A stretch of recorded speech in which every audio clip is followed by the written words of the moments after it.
go. What it do?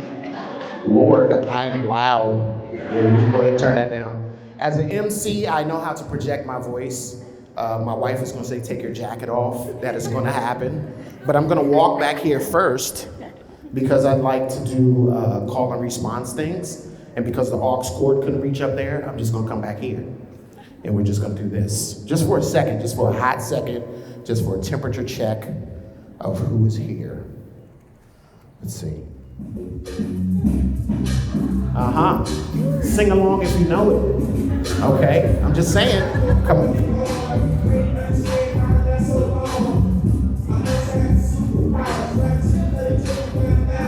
Where y'all at? What? Come on. I know y'all been to the club. Let's not act like we're not those people. Please now.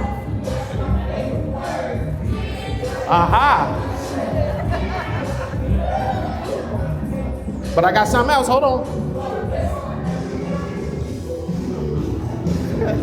Yeah.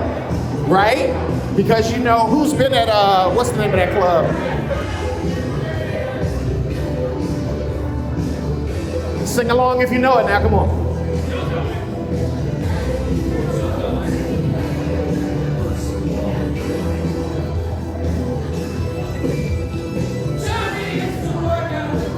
Come on, thank you very much, I appreciate you. Where y'all at? Come on now, let's stop playing. Thank you, I appreciate it. It's the morning, wake up. That's right. But there's no, don't turn it down. No, keep it going. Don't play with the fader, bro. I got it.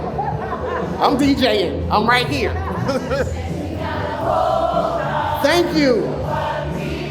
Yes.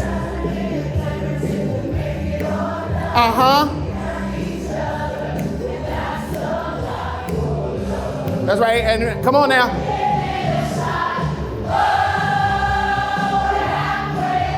Come on.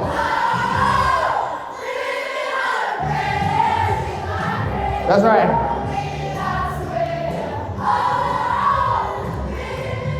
Hold on.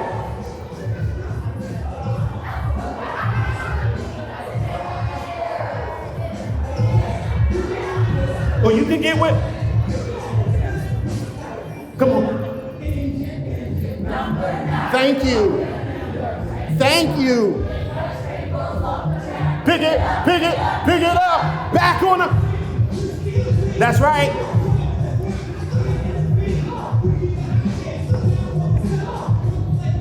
Don't pay the.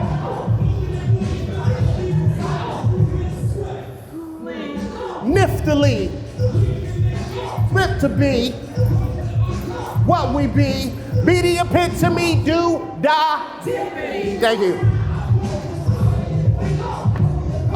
Last one. I need everybody on this last one.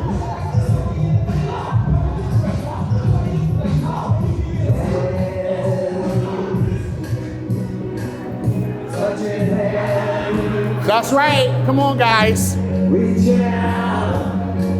Yes. Touching who? Let's go.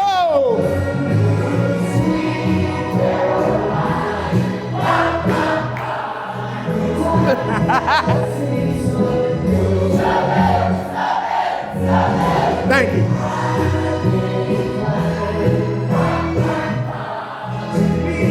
Perfect. Wonderful. Thank you. Wake up. Oh, sorry. So, no worries. I didn't mean to bump you. Absolutely. Thank you. Woo. This is a good morning. Good morning. Thank you. I make beats, I produce records, I write lyrics. I love call and response.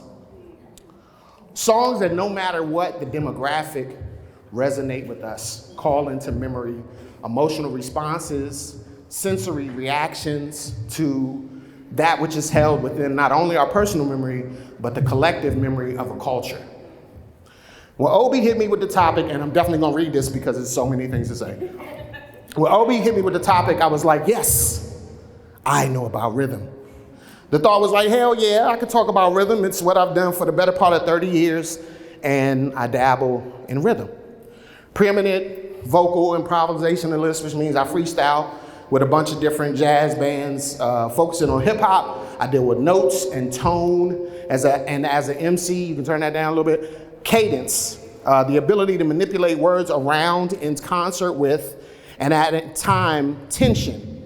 The tension of what's playing is tantamount. My job in most of my environments is to interpret, not just the inferred piece that's being played, but I have to interpret the emotion, right? The notes. I gotta take the notes because I work mostly with jazz bands, and I have to listen to the folks that are there on stage with me and interpret what they're playing.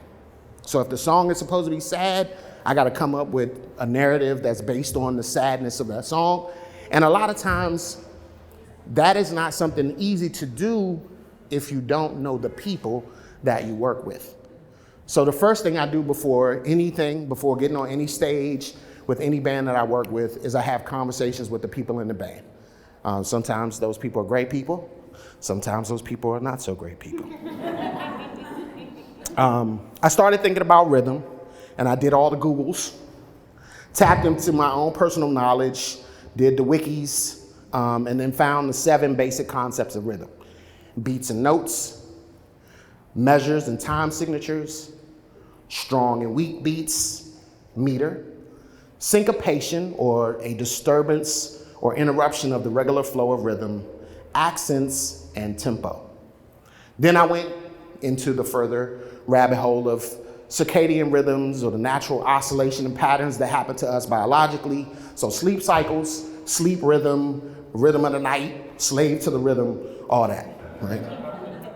Then I went down the rabbit hole of chronobiology, which is looking at the functions of the human body and our natural physiological makeup in comparison to rhythms and other things that go in cycles, which then led me to cycles: suns, stars, the universe, menstrual cycles, cycles of ovulation, bicycles, rectilineal and rotational motion, pendulums, and then what I realized is that everything seems to be moving to a beat, to a rhythm, to patterns. And after all of this research, I still found myself struggling to compose something dope and deep about rhythm, right? Because sometimes you get these little calls to do a talk, and the next thing you know, you're trying to be Nietzsche or something. Like, let me get up here and pontificate on the rhythms. I wanted to give you bars on rhythm, so you could just be like Instagram bars, right? It'd be Lil Jon, you'd be like bars. And I could stand here and be like, bars. But there were no bars.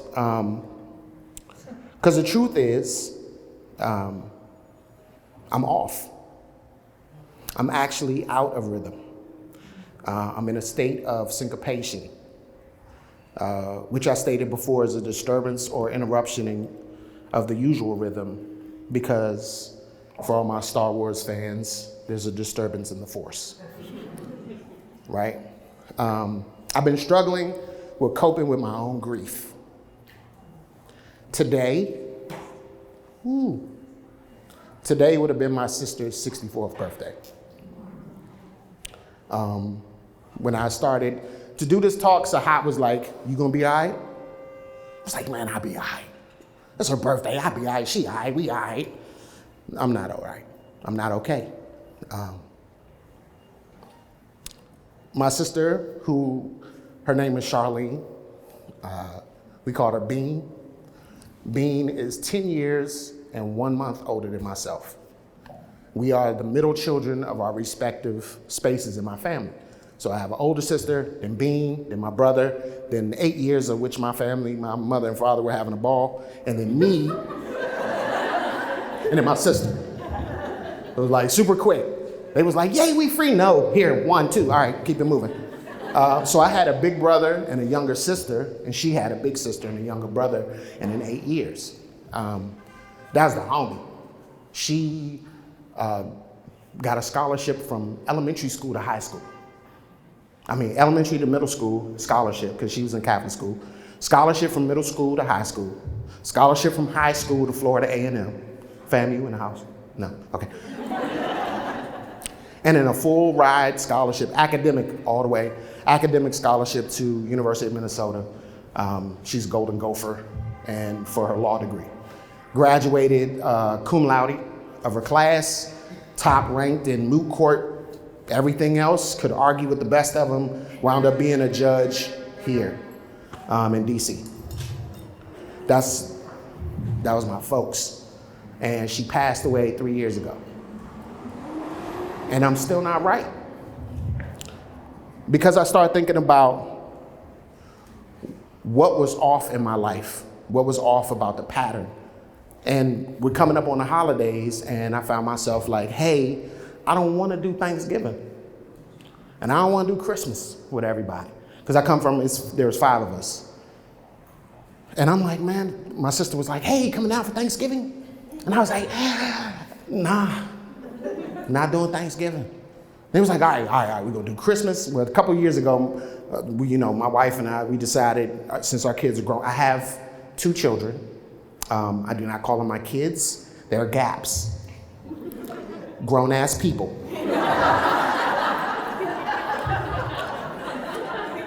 So the gaps, because they are no longer in our home, amen, thank you. We started Hot Christmas. And Hot Christmas is, we're going somewhere hot for Christmas. Colloquially to be tight. Oh, y'all doing Hot Christmas, baby, it's gonna be hot. No, it's like literally it's going to be hot. Because winter in DC or New York or anywhere north is not a wave anymore for me. I know y'all want to kick snow, y'all want to play in the slush, y'all want to watch people drive 2 miles an hour in 2 inches of snow. Like, that's not a wave for me anymore. So we did Miami the first year, and then we dipped out to Jamaica the next year. That was like Hot Christmas. But I didn't feel the same. I don't feel the same anymore. And I was wondering what was wrong with me. And I talked to my brother a couple of days ago, and I was like, yo, man, am I tripping? Like, is it me? And he was like, nah, we all grieve in our own way, dude. Like, don't trip off Thanksgiving. And I was like, because it's not going to be the same. It's not going to be her laugh in the pattern. It's not going to be her laugh in the rhythm of my life. I'm not going to hear that. And that kind of is necessary for me in enjoying the holiday season. And some of us who have lost folks, or you don't have that familial bond with your family, you know what it is, right? It's out. Musically, rhythm is described as the pattern of the notes and the silence between them. I love that. The pattern of the notes and the silence between them. The silence are called rests. I think we as human beings are trapped within our own cycles, our own rhythms and patterns of life, and we forget that we need space, time, a minute to rest.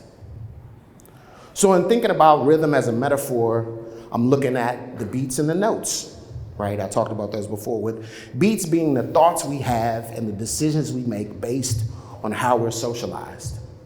We become accustomed to walking similar paths that were dictated to us by family or mentors or those we respect without considering the collective or the person in the mirror. So we just playing these beats that somebody else gave us. The notes are the things we say, our words, our inner thoughts, the things we speak into existence, manifestations. We gotta watch the notes that we jot down. We gotta watch the notes that we jot down on these respective sheets of music we call our lives, and know that no one is promised a symphony. With a fast-moving sonata allegro at the beginning, a slow second movement, a mid-tempo minuet, and trio, and then a fast movement. We're not promised that. And we're also not promised a supporting orchestra to play all the parts that we've created. Sometimes your life song is a jingle. So make it a catchy one.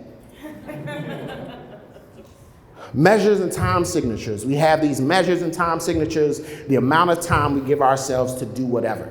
right? So within this measure, we got these notes, and we confine ourselves to the clock. We adhere to that clock. We punch that clock internally. That clock speaks to us on a biological level. When today's knees ain't yesterday's knees. You drop it like it's hot, is drop it like it's lukewarm. Drop it like it's cold, or don't drop it. However, we try to fit as much in these measures without the space, without the rests. Things get overwhelming, they become unable to be played. It's not bebop or jazz or death metal, right? We're fitting all of these notes in this limited amount of space, and then our lives become cacophonous because we're trying to shove all this stuff in this limited amount of space without rests. There are a couple excesses that are, there are a couple MCs that are notorious for rapping off beat. Anybody know some MCs that rap off beat? Okay, I'll give you some. I'm gonna go historically first. Sharky, you know this one. Jalil from Houdini could never stay on beat. Never. Silk the Shocker. Come on, y'all know Silk the Shocker. Masterpiece, brother. If you ever heard a Silk the Shocker song, you knew that you was nodding on the 1 and the 3. It wasn't the 2 and the 4. It was the 1 and the 3 and maybe the 6. I don't know where he was sometimes. And then Blueface. Yeah, Tatiana is probably the most offbeat song I've ever heard. It's a poem. It's not a song, it's a poem. It's poetry. It's spoken word, off the top, no beat. He don't need a beat. He might as well just say to John in the studio and just forget about beats. Like they put it in later. He just came in there and was like, let me talk. And they was like, okay, we're just gonna put the beat on there. It's horrible. I mean, it's horrible good. You don't want to say something that's horrible, but I'm just saying. Some MCs rap on beat. And some play around within the time signatures, dancing in and out of the margins of the measures like old jazz masters who understood that, yeah, there's a beat and there's a time signature and there's a measure, but because I've worked on my instrument, because I worked on my craft long enough, I know how to move in and out of these measures. I know how to give myself space to rest, and I know that the measure doesn't mean it's the end. Right? It's just a piece. It's just one segment. And I can still pick up where I left off and still be on beat. I can still work. And being a human being, we all understand that time is a construct. Tempo, meter, accents, and strong or weak beats. I love this definition. Tempo is the speed of the beat. The speed at which you live your life. The speed in which you make decisions, jump to conclusions, speak life or confusion over yourself or somebody else. It's how fast or how slowly you nod or tap. The meter refers to the grouping of both strong and weak beats into recurring patterns, or good and less good decisions that recur as patterns. And I'm not going to say bad decisions, because bad decisions is subjective, right? At one point in my life, I contemplated and attempted to kill myself, suicide. My life wasn't horrible, and with therapy, I come to understand that my perspective as an 8-year-old at the time, when I first tried to kill myself, some things I blew way out of proportion, and some things were mad proportional. I got my ass beat horribly. And I've grown up with depression and a form of ADHD and PTSD. And you get that when you go to high school and a third of your high school class is locked up or dead. I survived the cracked out 80s when it was DC stood for dumb crime, don't come, Dodge City. We were the murder capital. And when I turned 21, I honestly went out and I had a celebration. I celebrated turning 21. Not because I could drink, not because I was considered a full adult. I celebrated being 21 because I survived the statistic. Because I wasn't gone and I wasn't locked up.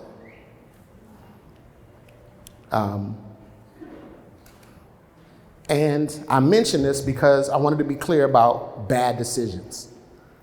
I have no shame in the fact that I attempted to kill myself. I'm not ashamed of that because I understand at the time it was the only thing that I felt would stop the pain. I didn't feel like it was horrible. I just felt like I wanted to quit. I wanted to stop the beat. I wanted to stop the patterns. I wanted to stop the song. Turn off the equipment, tap out. It's what I knew. But through that series of experiences, I learned how to love myself. So that when I was faced with the next series of pain, I had to face it, and I was better able to understand myself in the context of that pain. So I don't see things as bad decisions. You know, there's good decisions and there's less good decisions, right? It's like, it's just a little less good. Because they are decisions, and decisions come with a grab bag of consequences, be they positive or not so positive.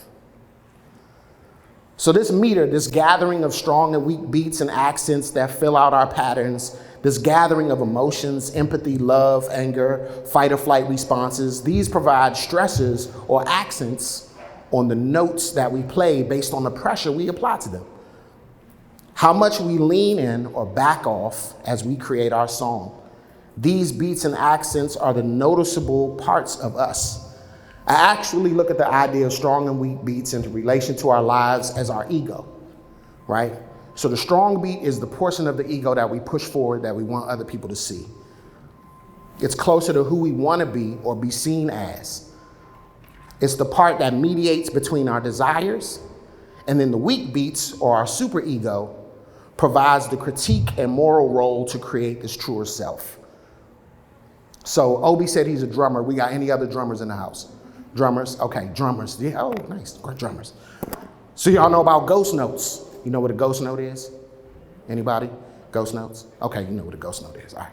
Ghost notes are like the extra little soft note that's played behind the first note. So you hear the note, but then they hit like a little tap behind the joint. So you're like, oh, what's happening? It's not really like a full snare slap or a full kick or, whatever.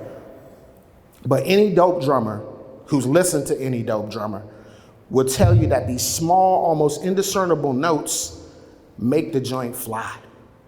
It makes the rhythm pop because you're dancing. It's filling in the space between the kick and the snare. It's filling in the spaces of the beat. Those ghost notes that we think are so weak, those ghost notes actually provide part of the rhythm.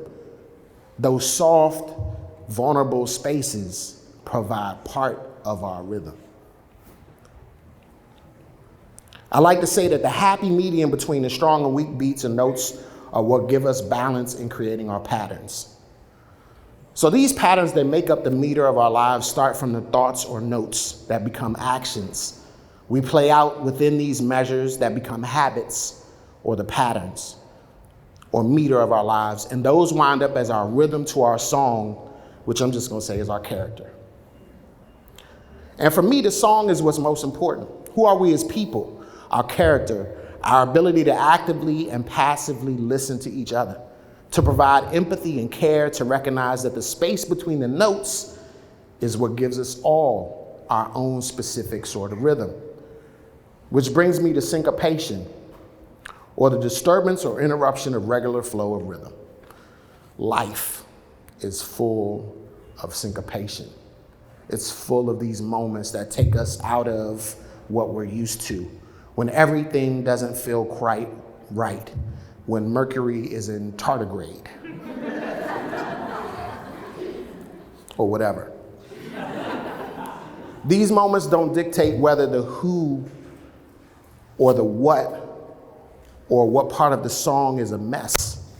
Every form of music you've heard has syncopation, particularly in hip hop, jazz, or blues, right? At some point after Milton loses his horse and his girl and cries in his beer or whiskey, there may be a wild chorus that comes out of nowhere and has a different feel from the rest of the song. And my favorite song that exhibits this type of syncopation is Bohemian Rhapsody, right? That joint start off like, right? So you there, and by the end of the joint, you're like, you're all in the thing. You're done. So like Bohemian Rhapsody, Uptown Funk.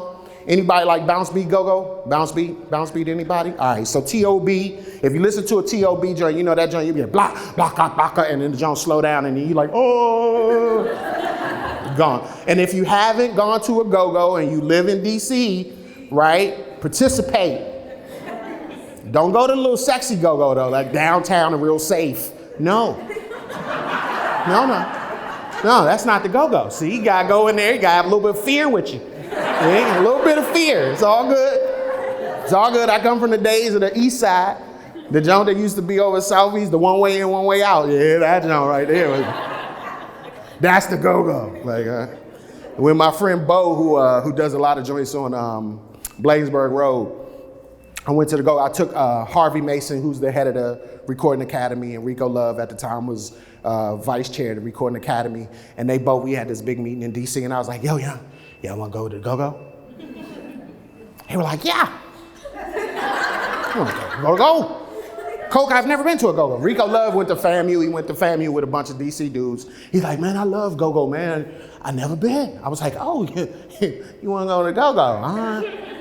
He thought it was going to be a cute go-go. I was like, nah, dog. I'm going to slide through and pick you up. We're going to slide to the go-go. Because I advocated for go-go to be included for the first time into the definitions of the Recording Academy. So there was no go-go. Thank you. And so after that happened, they was all like, what is go-go? I was like, let me show you. So they went to the go-go with me. And Bo, he had the people take us out after the go-go because he was like, why did you come in by yourself with no security? And I was like, because we coming to the go-go, bro, I'm from here. He was like, yeah, I know you're from here, but we're going to have the people walk you out. But Jones from T.O.B., all these great songs that involve syncopation, where the songs move in multiple directions in a single play, are all similar to how life is. I wrote this book about making it in the music business and whatever business and how to navigate this space of creating. I believe that everybody has a song or can create a thing. But what happens to a lot of us as creators or creatives, or you hear people say, I don't have a creative bone in my body. I don't create anything. What happened was at 7 years old, you were singing a song, or 11, you were dancing or rapping or painting or whatever, and somebody came up and was like, that's trash, and you believed them. Right? They was like, you can't sing, you can't hold a note. And he was like, I can't hold a note, I'm not gonna do it anymore. Right? So that's what happens to people who say, I don't have a creative bone in my body. Yeah, you do. You create all the time. We create when we have conversations. We have syncopation when we have conversations. You freestyle every day if you didn't know that. Everybody in here raps you freestyle every day because you have conversations with one another that you do not rehearse. You don't sit back and go, all right, as soon as I see Peter, I'm gonna say, like, what's up, Peter? And then we're gonna kick it, Peter, and then I see you, Peter. Like, you don't do that, right? You work with how you socialize, and because you have a lexicon of language or multiple languages for all the polyglots in here, if you have a multitude of languages, this is how you communicate, right? You don't rehearse any of this stuff. And everybody has a song. You sing around in your house. I sing in the shower. I don't sing out in public. You don't sing out in public because somebody told you couldn't sing. But you're having a ball in the shower, like you're there. You're Beyonce all day, except you don't have all the people coming. But this book is about like how you make it in the music business and all that other stuff. And it talks about creativity and the fact that people try to talk you out of being creative because we live in a world of dream stealers, naysayers, and skeptics. And they live right next door to all the altruists and all the optimists and all the supporters. We're all in the same neighborhood. Also, I look at belief systems, God, the universe, or like they say in recovery, the God of your own understanding, as the ink or lead in your instrument. The energy that guides us, that fills that instrument. You're the instrument. You're just the pen. You're just the pen. And the ink flows through you, and then as you navigate your life, you write the notes within these measures to create these songs. When you finish that piece, you might need to perform it. You might need to produce it. You might need a conductor. But whenever you let your particular song free, always, whenever you let your song free, always, and please, be good to people. Do good business. Create in whatever possibility and capacity and how often is possible that you can create. And while you create, and while you do these things, and while you undertake this life, and as you write this song, have fun. That's it. I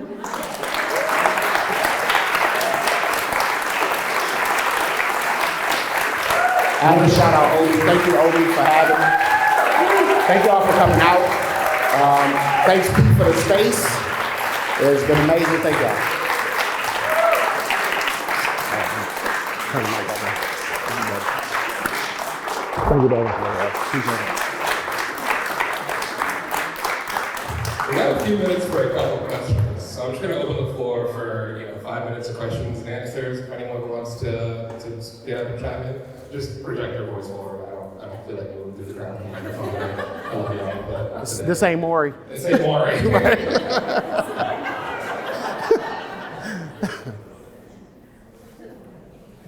Anyone? Bueller, Fry? Anyone? Okay.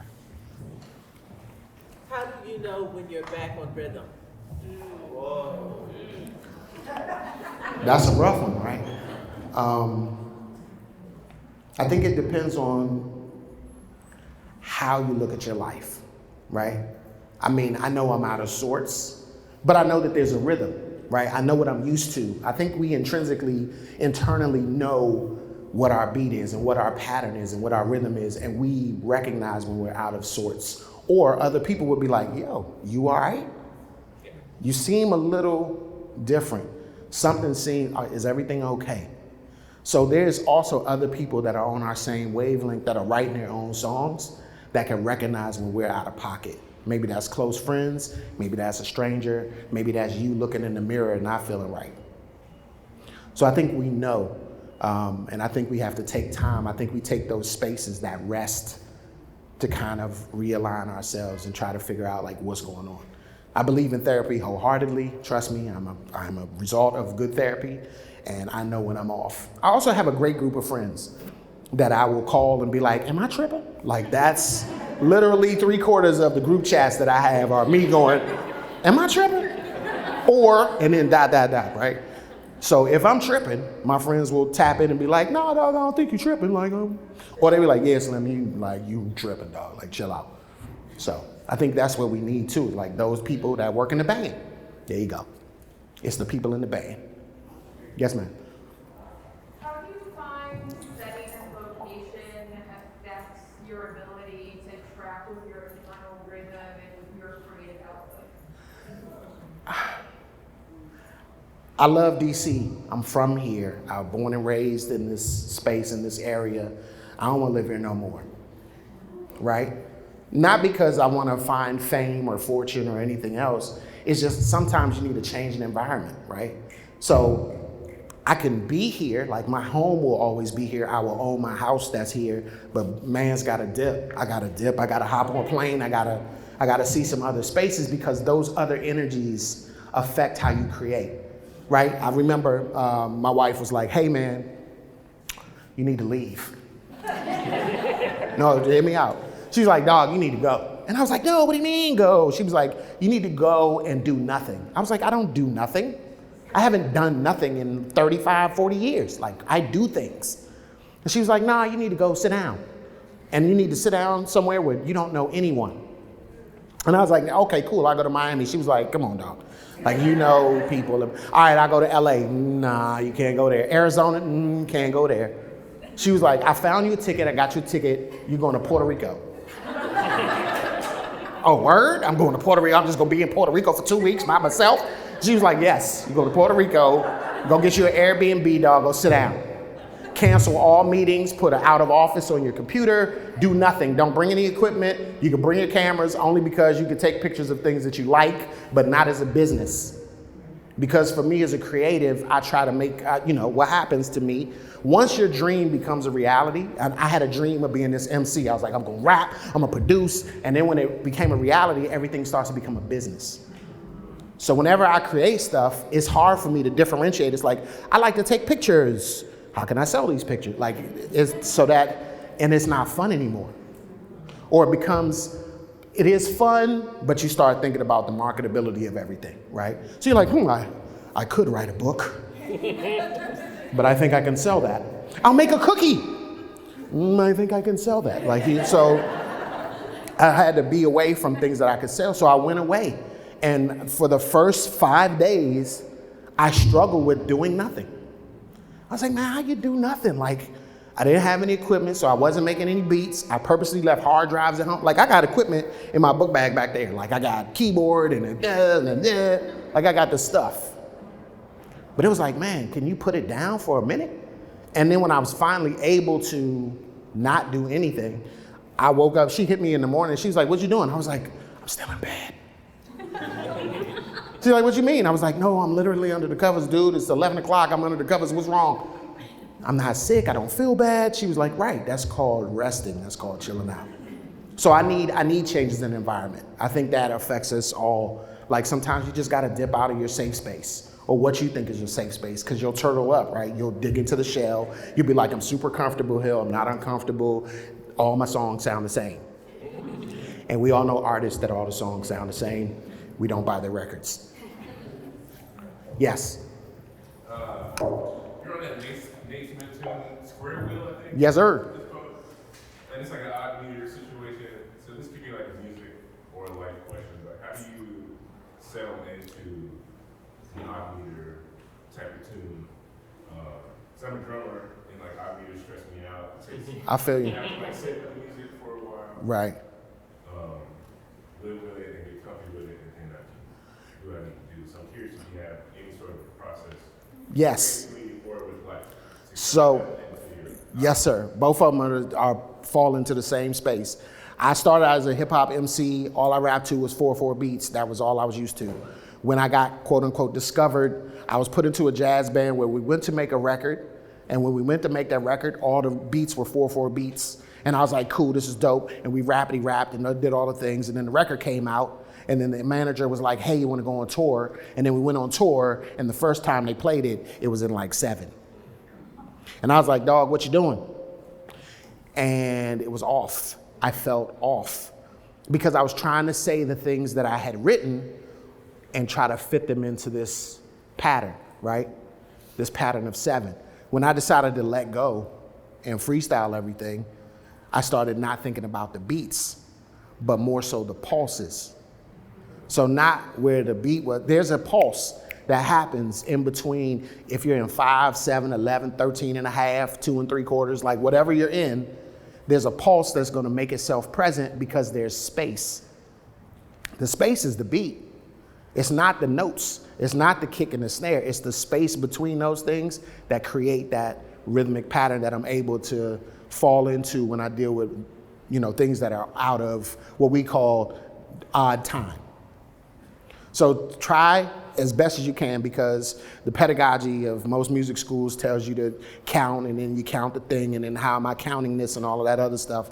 But the system that I came up under, Steve Coleman, if you ever listen to his music, Steve was like, hey man, why are you counting? Stop counting. Just think about it as it's 2 long pieces and then a short piece. It's 2 pieces of pie and a slice. It's 3 oranges and 1 apple. It's a lemon. Like literally, we had rehearsal and he was like, okay, I'm gonna write the pattern of the thing on there. It's a square, circle, triangle. And I was like, that's not music notation. And he was like, I know. But the square stands for 4 spaces. This is 3 spaces. You know what I mean? The circle is no space. So he was like, think of it in spaces, think of it as shapes, think of it as anything other than notes and time signatures. Practice like that. And I would just say, expand your listening to whatever you listen to people over all kinds of weird stuff. Yes, ma'am. Yes. First of all, thank you for that amazing intro. I think Nietzsche would be proud. Thank you. How did you celebrate the 50th anniversary of hip hop? Lord have mercy. That'll be our last question, folks. Listen, no, it's not even long. Listen, I wrote an op-ed for the Eaton, and my honest feelings is it's complicated, right? Because we could talk about 50 years of hip hop, but we're not talking about, those years of misogyny or all the isms that go into it, right? Because I love hip hop. I'm from hip hop culture, and hip hop is more than just the music. So 50 years of hip hop to me is not just the music artists that are legacy artists. It's 50 years of women who are MCs or fashion designers, or 50 years of B-boys and B-girls, or 50 years of graffiti artists, and 50 years of making something out of nothing, right? The culture of hip hop, not just the music that was accompanying hip hop. So that's how, I celebrate it, but I think it's like 50 million extra celebrations that are being had right now in the name of hip hop that don't need to happen. Just personally, that's just my personal feeling. And what do I think the next 50 years looks like? I'm hopeful. Like, I like all the young people. I like some of the new stuff that's coming out. I think there's a resurgence of lyrics. I think there's a resurgence of art. And then dancing is becoming more popular as we watch these TikToks and people just flopping around. And I'm like, yay, flop, right? And DJing and like all of the stuff. So I still love the culture. I think hip hop culture has been pervasive throughout society, and all of us that even design for ourselves or think about, I'm not gonna work this 9-to-5 job, are actually ascribing to hip hop culture, right? We just gonna make something out of nothing. I don't need your fashion house. I just go over here and cut some jeans up. Like, let's do it. So I think that comes from the hip hop mindset. And one more, I think this young lady had a question. Anybody? It was one of you? Got it? No? Oh, I was going to comment on that question that he had about the different medicines and stuff. Like, what really screwed up in me is how we can sit with discomfort, right? And for that measure, you got quiet and you had to give it time. And how often in life do we just, whether it's people that we meet, whether it's situations that we're in, we just want to avoid the things that feel gross, feel uncomfortable. We forget that there's a personal dignity behind it, or we forget that there's a learning outcome on the other side of hard things. So that provided me a lot of comfort, and I appreciated how both of you like change the perspective, right? Think of it in a different way, or like, I have to give it time. Like, we live in a culture where how fast can we do things to get the most okay outcome? Yeah, that's why I emphasize the space. It's the space between, right? It's the time that we take, especially in a society that everything has to be immediate. If I text you and you don't text me back in 3 seconds, I'm mad. Like, you waited a year. Oh, you left me on scene. It's only been 3 seconds. Like, you're not on scene. Or, like Obi said, I absolutely left you on scene. Till tomorrow, right? Because that's what it is. But thank you all.